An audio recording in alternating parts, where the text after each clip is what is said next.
My name is Susan Miller. I'm 47 years old. I've been married to John for 25 years. Our family includes John, who is also 47, and our daughter Emily, who is in high school. But something happened because of John that almost broke our family apart. It all began when John forgot his phone at home one day when he went to work. He's always on that thing during meals. It's no wonder he leaves it behind sometimes. When I picked up his phone, I saw messages from a woman I didn't know. "Are you coming over today or staying with your wife? I need to talk to you, Mia, so please come over." What is all this? I panicked as I read the shocking messages. Then my husband John, realizing he'd forgotten his phone, returned home. "Do you know where my phone is? It looks like I left it at home." "Come on, if you have it, just give it back. I'm going to be late for work." What's going on? Who's this legal wife? And who's Mia? When I confronted him, John seemed surprised at first but then sighed heavily and began to explain. "I was planning to tell you about this. I had everything prepared, but I guess getting caught now is probably the right timing." "The right timing? What do you mean?" "Just like you're thinking, I have a mistress. Those messages you saw were from her." "What? You've been cheating? For how long?" "I guess it's been over 15 years now." "Over 15 years?" "Yeah, her daughter is in junior high school now. She's technically my child. She would be Emily's half-sister. She's facing high school entrance this year. It's going to be tough. So I'm planning to divorce you and marry her. I intend to support my daughter as a father." I couldn't understand what John was saying at all. "Daughter Emily is your daughter too, isn't she? Don't you care about her?" I didn't say I didn't care about her. Emily has been my precious daughter for 17 years too, but I don't plan to take her with me. It would be awkward to have a daughter who's not biologically related to her mother and the family, you know. Everyone would feel uncomfortable. So I'll leave Emily to you. In return, I'll make sure to pay child support until she graduates from college. And if Emily reaches out, I'll be willing to talk. So that should be fine, right? Are you serious? I'm dead serious. In fact, I think I'm offering a pretty good deal. Oh, and here, I shouldn't forget to give this to you. What's this? I've already filled in my part, so just write down yours and submit it. Let me know once you file the divorce papers. I'll come to pick up my stuff once the divorce is finalized. Wait a minute. What are you saying? You're not coming back? Yeah, I'll be living at her place from now on. I'll talk to my folks. You just take care of Emily and don't do anything unnecessary. Well then, thanks for the last 25 years. Take care. Hey, just wait. John handed me a divorce paper and left the house in his usual attire for work. I'm sure her place must have been prepared with all the living necessities for him. How could this? What am I supposed to do now? What's wrong? Why are you upset so early in the morning? Did something happen? My daughter Emily, who was home for the school holiday, came over to me as I was feeling distressed. I shouldn't have burdened her with such heavy news, but in that moment, I ended up telling her everything. Dad has a mistress. He gave me this and left. What? Cheating? And this is a divorce paper? Is Dad serious about this? Why would he? He apparently has another child with his mistress. A child? So I have a half-sister? Yes, from another mother. And what did he say about it? He said he'll pay child support to take care of you. What about apologies to you? Well, you're the one most affected, Mom, and there are no apologies. What is he thinking? After hearing my story, Emily bit her lip, thinking for a moment before responding. I see. If Dad's going to act like this, then we'll have to come up with our own plan. Huh? What do you mean? Don't worry, it's nothing dangerous. Since Dad seems to have no remorse for betraying us for over 15 years, we'll make sure he deeply regrets what he did.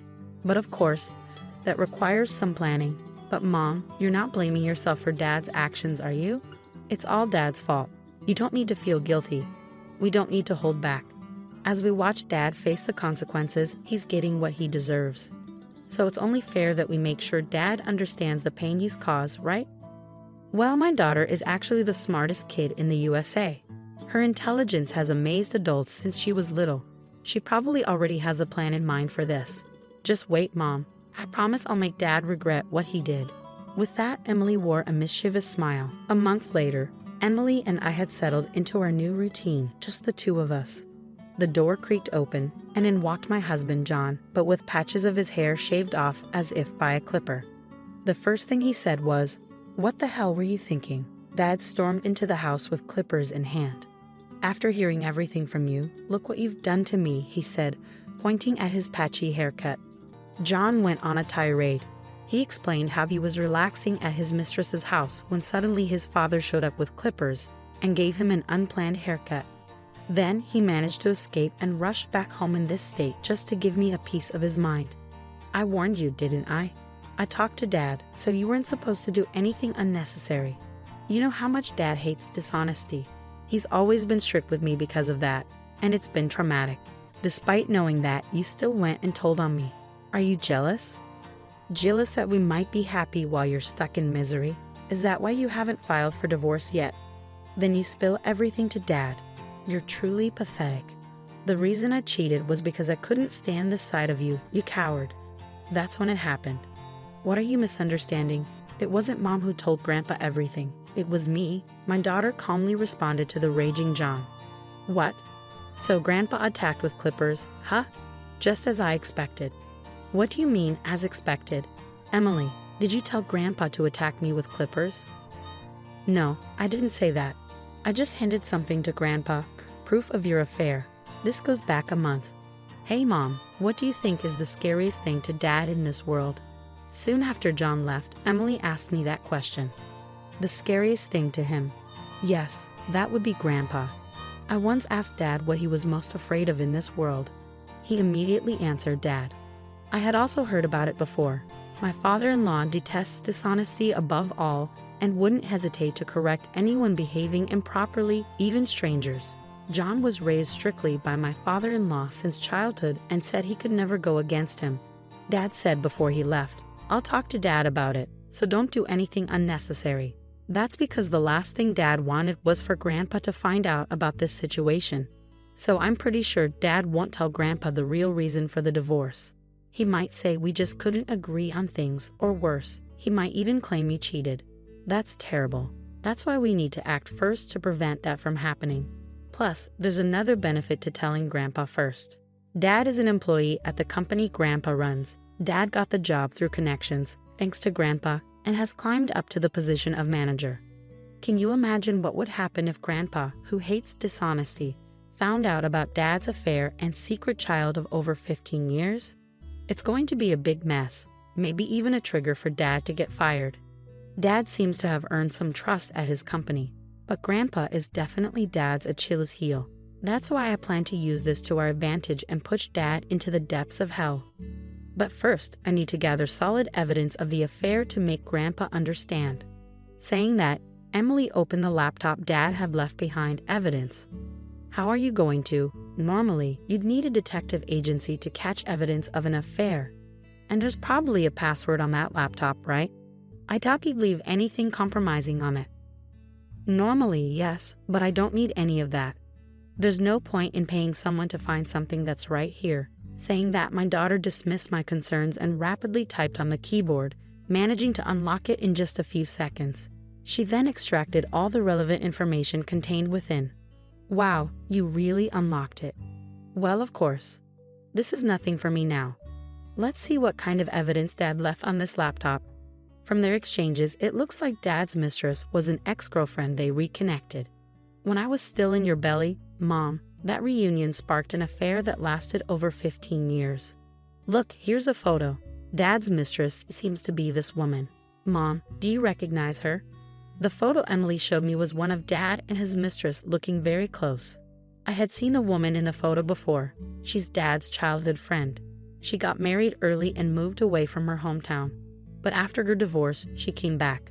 I met her once when we visited his parents. I see. So she came back to town, and that's when the affair started. I'm truly appalled by my own father. Suddenly, Emily froze upon seeing a particular photo. What's wrong? Did you find something? Look at this. Emily looked at a photo of a girl who appeared to be the hidden child. Probably this is my half-sister, Dad's secret child. Are you okay? If it's too hard for you, Mom can take over, and you don't have to do this anymore, Emily. No, it's not that I mind. I want to see this through to the end. Saying that, Emily turned back to the computer. It seems like this girl hasn't been officially recognized as Dad's child. He hasn't acknowledged her. Well, that makes sense. He was probably planning to acknowledge her after the divorce. I'm not sure if this girl knows about us yet, as Dad said. It's confirmed he has a secret child, but I found out something else that's shocking. Shocking? Dad seems to have bought them a condo. What? A condo? Yes, a new condo right in front of the station.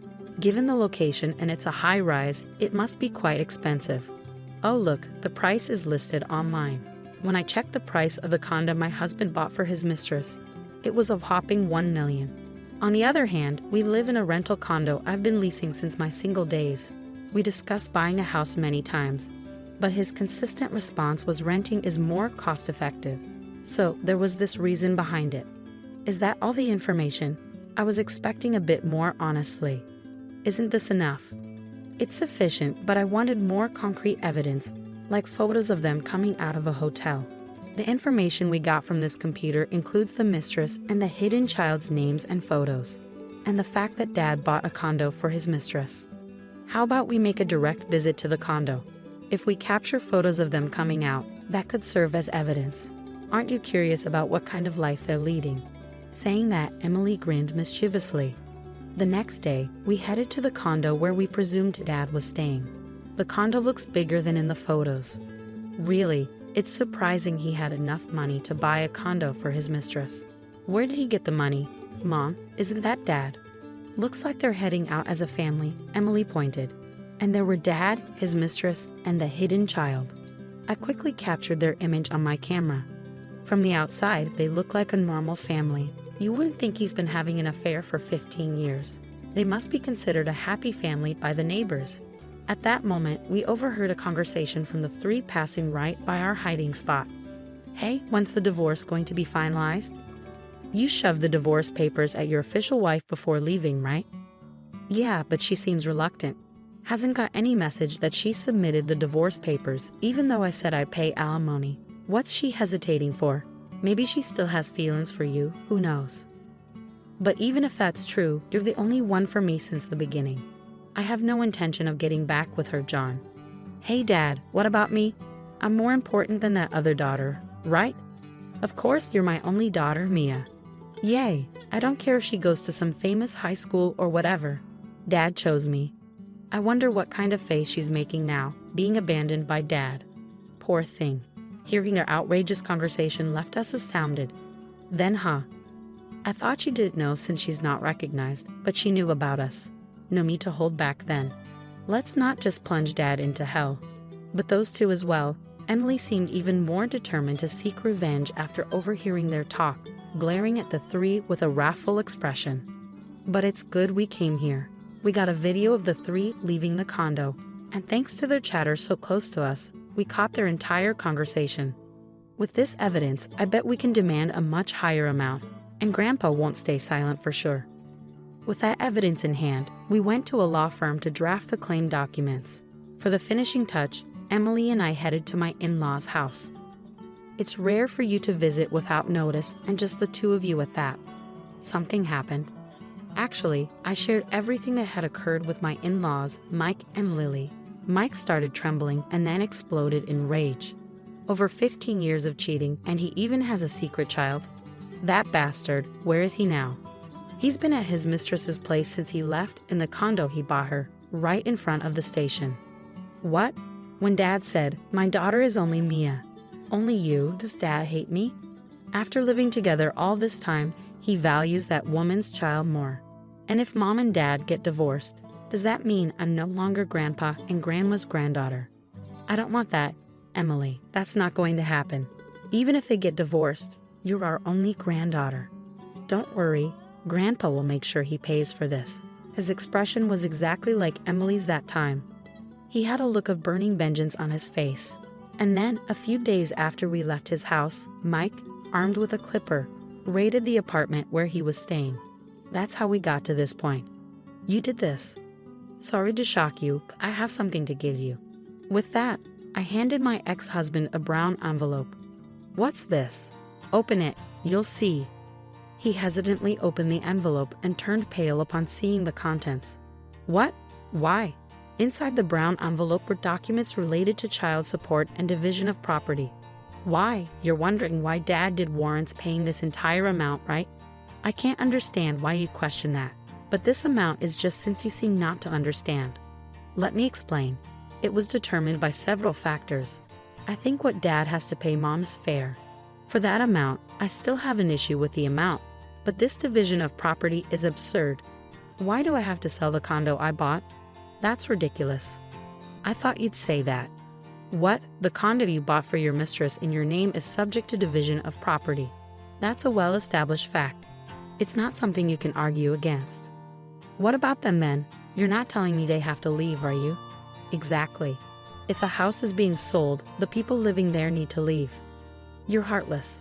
I'll throw those words right back at you. After all these 15 years, you've really outdone yourself in deceiving us, you coward. You seem quite unhappy with these documents, but no matter what you say here, Dad's wishes won't be met. These aren't documents we made up. They were professionally drafted by a lawyer we hired. So if you have any issues with the amount, why don't you hire a lawyer yourself and file an appeal? Whether that will be successful or not, I can't say. Hearing this, my husband blurted out, okay, I get it. I'll break it off with her and move out of that condo. That's what you want, right? Apparently, the idea of paying hefty alimony was too much for him. He said he'd break up with her and return home. However, things didn't go as he had hoped. Break up? Move out? Do as you like. It's no longer my concern. Not your concern. This is about us. We're married. We should talk more. Are you misunderstanding something? We're nothing to each other anymore, complete strangers. What are you saying? But you haven't submitted the divorce papers yet. That's only because I've been too busy dealing with your mess to get in touch.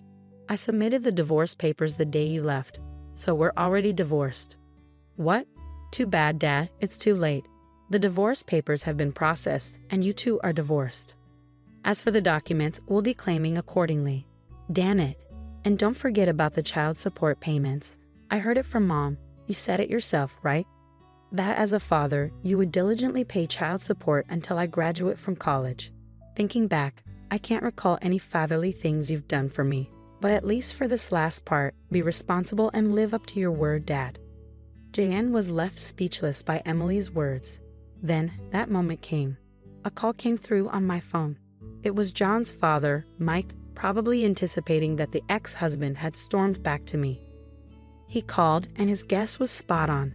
Seeing that I was on the phone with his father, the ex-husband's face turned pale. Mike wants to talk to you, Dad. No, tell him I'm not here. That's impossible. Besides, Dad knows you're here, so avoiding him now will only make things worse later, won't it? Reluctantly, he took the phone and started talking. Dad, what do you want? I didn't. Why do I have to come home? Wait just a minute. Hey, what did he say? He said I have to come home because he has something to talk about. Well, you better go then. Go? Are you kidding? If I go to Dad, I'm finished. What should I do? But fretting about it here isn't going to help, is it? What do you mean? Grandpa said you're fired. Why? I don't know the details, but if it's serious enough for a firing warning over an affair, you must have done something quite bad, right? Well, looks like you do have an idea by that expression. Then you better hurry to Grandpa's place. Hearing his daughter's words, the ex-husband rushed out of the house in a panic. It seems his position meant everything to him after all. Dad, that was quicker than expected. I heard from Emily. Are you serious about firing me, Dad? Just because of this affair, which has nothing to do with work. And now you're firing me? This is clearly wrongful dismissal. Wrongful dismissal? Have you forgotten all the mistakes you've made? Unauthorized absences, being late, trouble with employees at partner companies are everyday occurrences. Other employees had to clean up your messes while you strolled around like you own the place because you're the president's son and the presumed next president. It's only natural you be laid off for this. This is a fair decision. But so suddenly. True, I've turned a blind eye until now because you're my son. But that ends today. What do you mean by that? After today, I'm cutting ties with you. You betrayed the two people you should have cherished most, trying to find happiness just for yourself. You're no longer my son or anything to me. Never show your face to me again. No, this can't be true. To my father-in-law's declaration, the ex-husband was fired. Furthermore, being told that their familial bond was severed, he collapsed to his knees, screaming in agony. When my father-in-law told us this, Emily and I high-fived each other. However, a few days later, he did as Emily suggested and hired a lawyer to dispute my claims, but his appeal was rejected. In the end, he had to pay exactly as I initially demanded. It seemed John's mistress was entirely dependent on the ex-husband's salary, being a part-time housewife with a meager monthly income. Hence, I admit to what I've done and I'm reflecting on it, but I can't pay such an amount. Half? No, even a 30% reduction would be appreciated. She pleaded for a reduction, as if haggling at a market, but I rejected it. Eventually, her parents had to pay off the debt in her stead. Thus, even though he got his wish to remarry his mistress, he ended up in a terrible living situation. Of course, the hidden child who was supposed to enroll in high school couldn't do it due to her parents' self-inflicted plight. As for us, then, Mom, I'm going to take care. You too. It's really dangerous out there these days. I know, Emily. If anything happens, make sure to contact me. Even if nothing happens, I'll still check in often, and I'll come back home, even if you get tired of me. Since then, Emily has been attending a university and is living on her own for the first time today. But I'm not too worried. After everything she's managed to pull off almost single-handedly, I'm sure she can overcome anything that comes her way.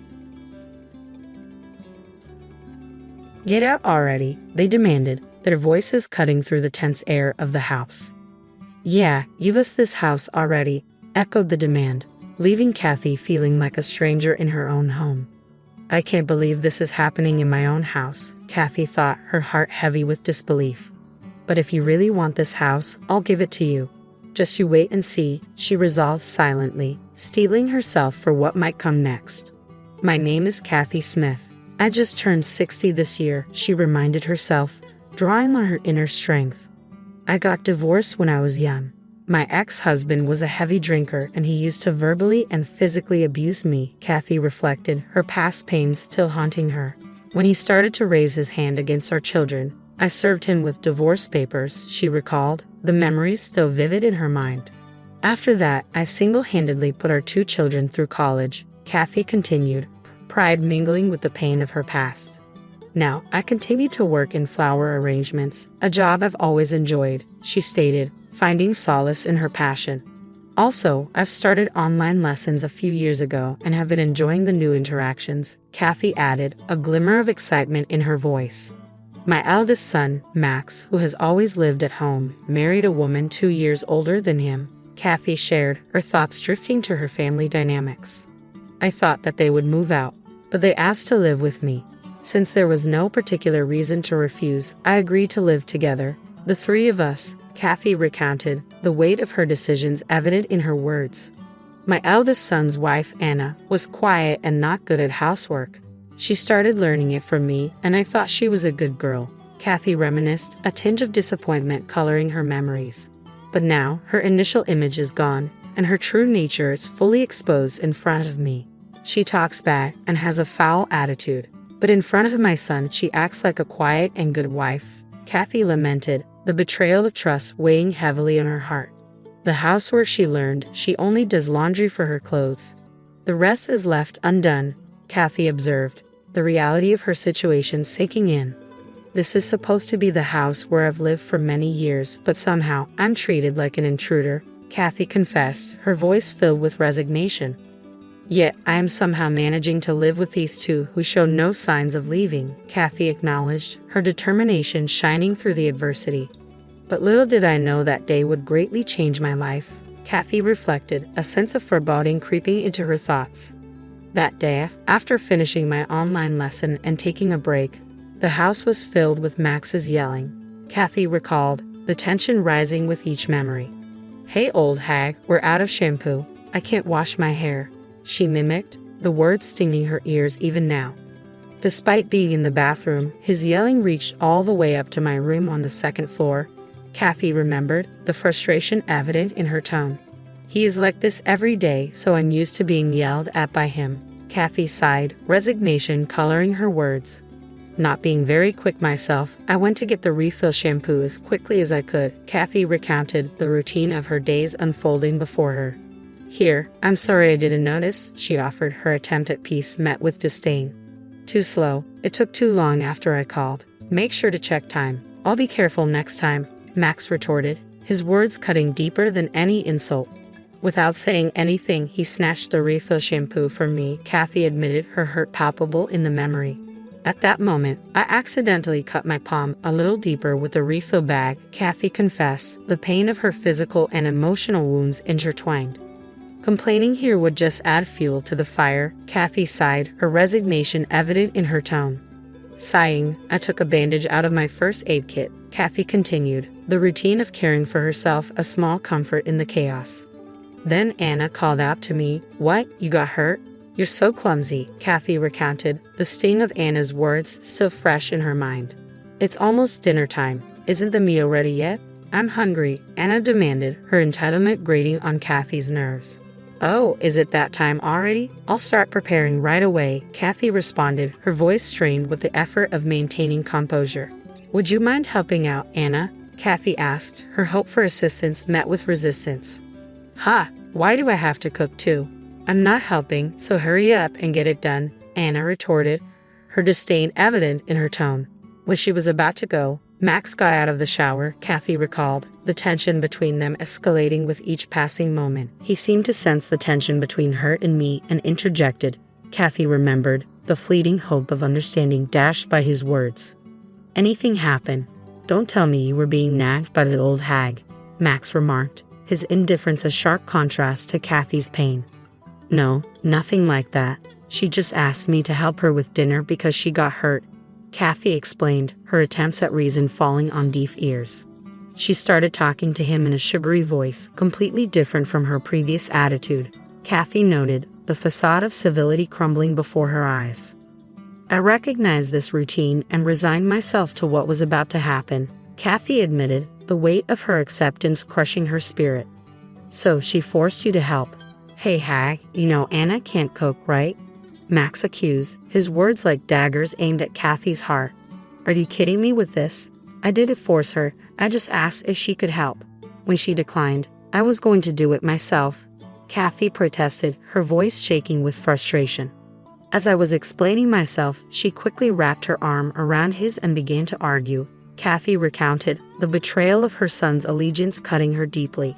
"She told me she can't cook because she got hurt her hand. And the reason dinner was late was because she was sleeping, not working," Max defended, his loyalty to Anna blinding him to the truth. "Enough. Whether you said it or not doesn't matter now. The fact that you tried to make Anna cook is true. It's your fault, hag," Max accused, his words a final blow to Kathy's hopes for reconciliation. With that, he stormed off to the living room, his back to me, Kathy remembered, the pain of rejection washing over her like a tidal wave.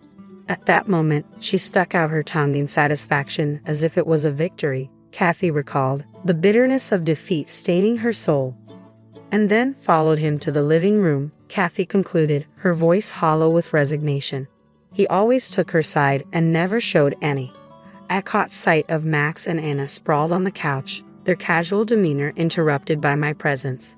Anna, quick to compose herself, straightened up and smoothed her appearance, flashing a fake smile as she greeted our guests. "Long time no see, Lily. You look more beautiful than ever, and Jake is handsome as always. Please sit down," she said, motioning for them to take a seat. Anna then gracefully excused herself from the couch and made her way to the kitchen. Once Lily and Jake settled in and started chatting with Max, I quietly followed Anna into the kitchen. There, Anna was busy preparing coffee for everyone except me. As I reached down to grab some snacks from a lower shelf, Anna's demeanor shifted. She leveled a thinly veiled threat at me, accusing me of not informing her about our guests' arrival.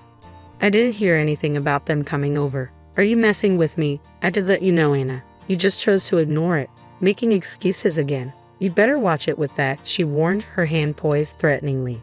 Just as I prepared to shield myself, Lily walked in. Concerned, she offered to help and inquired about the situation. Anna, caught off guard by Lily's presence, quickly retracted her hand and feigned innocence. For the first time, I was taken aback. As Anna was about to hit me, my daughter Lily moved closer to me, positioning herself protectively between us. I recounted, relief flooding over me at Lily's intervention. What on earth was that about? Surely, Anna, you were trying to hit my mother, were you? Lily questioned, her tone incredulous. Of course not. I would never do such a thing. I saw something about to fall from the shelf, and I thought it was dangerous, so I was just trying to help. Wasn't I, mother-in-law? Anna quickly interjected, her voice dripping with false concern. Yes, that's right. You saved me, Anna. Thank you. I'll take care of the rest of the preparations, so please, just relax, I replied, playing along with Anna's charade to diffuse the tension. With that, Anna returned to the living room, her smile unwavering, but her eyes betraying no warmth. Despite her reassurances, I couldn't shake the feeling of fear that gripped me. Lily, sensing my distress, offered words of comfort, assuring me of her protection while she was there.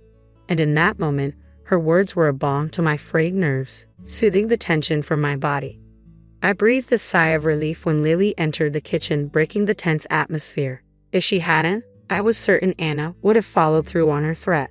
Thank you. I feel better now, I managed, mustering a weak smile. Lily, perceptive as ever, saw through my facade.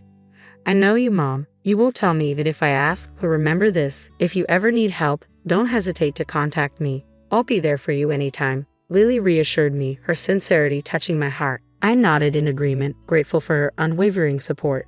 After that, the rest of the day passed peacefully. As night fell, Lily and Jake decided to head home after dinner. Anna offered to help prepare the meal, but Lily insisted she relax, perhaps having witnessed her earlier behavior. With Lily's assistance, dinner preparations went smoothly, and our conversation flowed freely in the kitchen. It was a pleasant change of pace, and for the first time in a while, I genuinely enjoyed myself. Once the meal was ready and we all sat down to eat, my eldest son praised Lily's cooking. "This is delicious, Lily. Your cooking is the best," he complimented. Despite my protests, he continued, comparing her cooking favorably to mine. Anna simply smiled and nodded, but Lily and Jake exchanged serious glances. The room fell silent until Lily addressed Max. "I think you're misunderstanding something, bro. Mom did all the seasoning," she explained. Max's expression darkened, feeling deceived. Anna's smile wavered, signaling trouble brewing. Just as tension threatened to escalate, Jake intervened, diffusing the situation with understanding. "I can totally understand. My mother-in-law's seasoning is similar to Lily's, so it can't be helped," he chimed in, easing the atmosphere. As we finished eating, Jake kept the conversation light with amusing anecdotes, restoring cheerfulness to the room. After Lily and Jake left and the cleanup was done, however, a dreadful incident unfolded. Max's demeanor shifted drastically as he hurled insults at me, reminiscent of my past with my ex-husband. Unlike his demeanor earlier, there was no restraint in his words. "Hey, you old hag, you really put me to shame today," he snapped. But I refused to be intimidated.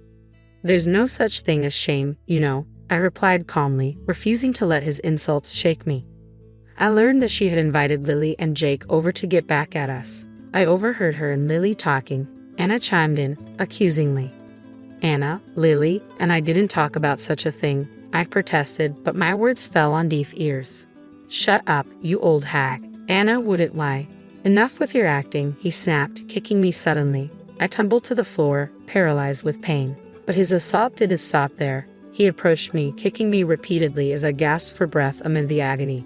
All the while, Anna watched with a giddy smile. "You're always useless, and it makes me sick," he yelled, his words barely registering in my hazy consciousness. Finally, he seemed satisfied and stopped kicking. Seeing my battered state, Anna burst into laughter, her cruelty piercing through me like a knife. Remembering the terrifying days of domestic violence with my ex-husband, tears flowed uncontrollably out of fear. But instead of compassion, their laughter only intensified. "What are you crying for? I don't want to see old ladies crying, you know, right, Anna?" he mocked, his words cutting deeper with each syllable. With a heavy heart, I realized I needed to leave this place as soon as possible, but my body wouldn't obey. "Pack your stuff quickly, old hag. Leave this house today," he demanded, his tone unforgiving. The realization hit me like a ton of bricks. This house, filled with memories I had gathered over the years, was under my name. I had never even considered leaving. "Understand? Pack your things within an hour and get out." This is our house from today. Move quickly unless you want to be kicked again, he threatened, his words leaving me no choice but to submit. In agony, I started packing, tears streaming down my face out of frustration, fear for the future, and anger towards them. It was the first time I harbored a deep-seated resentment towards them and vowed to fight back. Once I finished packing, they wasted no time in kicking me out, barely exchanging a word. As I stood on the sidewalk, pondering my next move, the thought of my daughter Lily surfaced in my mind. Hailing the cab, I grasped at straws and headed towards Lily's home. Upon arriving at her house, I noticed the lights were on, and I rang the doorbell. Through the intercom, I heard her voice. When she realized it was me, she quickly opened the door, her expression a mix of surprise and concern. It was only natural. Moments ago, her mother was unharmed, but now I bore bruises, visibly carrying the weight of my ordeal.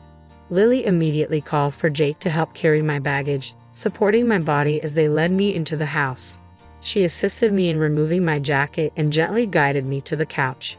Despite my less than ideal condition, she meticulously assessed the extent of my injuries. Jake fetched a blanket to ensure I stayed warm, his actions reflecting their unwavering care and concern.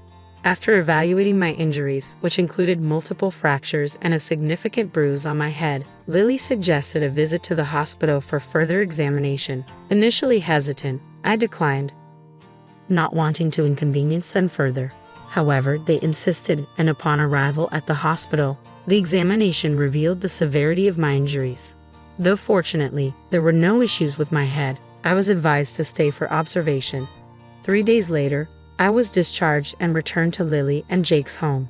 I'm really sorry, both of you. I don't know how to apologize for causing you so much trouble, I expressed, overwhelmed with gratitude for their support. Don't worry about it. We're just glad it wasn't life-threatening, Lily reassured me. After we're settled in, can we ask what happened? Reluctant at first, I knew withholding the truth wouldn't suffice, especially considering the severity of my injuries. So, I recounted everything from the verbal abuse to the terrible treatment from Max and Anna since we began living together. Lily listened in silence, her husband also lending his ear from a distance. After I finished my story, I mustered the courage to make a request to the two of them. I hate to ask, but could I stay here for just a few days? I'll find an apartment that I can move into right away, so it's just until then, I begged tearfully. To my surprise, the response was unexpected. Mother-in-law, please don't make that face. While you were in the hospital, Anna and I discussed this. We thought we should live together. What do you think? Lily proposed, catching me off guard. Their suggestion of living together was something I never imagined. Overwhelmed with joy, tears streamed down my face. Thank you, I said repeatedly, expressing my gratitude. They comforted me until I stopped crying. Afterward, we decided to live together, the three of us. Lily and Jake made a proposal to give Max and Anna a taste of their own medicine for all the terrible things they had done. But is it okay to do something like that to your own brother? I questioned. Lily's response was resolute. I can't forgive those two. I believe they must not be forgiven. Seeing her determination, I agreed to the proposal, entrusting them to handle everything. Around the time the month changed, I received a call from Max. Hey, we had no idea there was still a mortgage on the house, and now we got a summons to court. What's going on? He demanded, his tone accusatory. I never said there was no mortgage. It's your house now. You should be the one to pay, I replied calmly. Max's response was heated. You gotta be kidding. We can't afford to pay that much. It's your house, you built it, so you should pay till the end, he argued.